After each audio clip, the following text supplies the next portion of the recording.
لاہور سے خبر شامل کرتے ہیں ہمارے نمائندے مجاہد گجر کی رپورٹ کے مطابق استحکام پاکستان پارٹی کے مرکزی رہنما اور MNA عبدالعلیم خان کی قیادت میں راوی ٹاؤن میں ایک شاندار ریلی کا انعقاد کیا گیا۔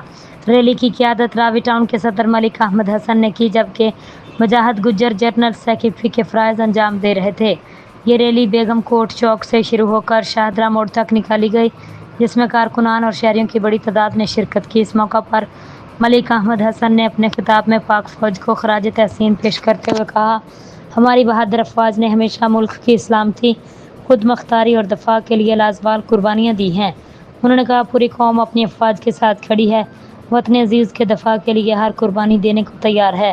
انہوں نے مزید کہا، عبدالعلیم خان کی قیادت میں استحکام پاکستان پارٹی عوامی خدمت اور ملک کی ترقی کے مشن پر گامزن ہے۔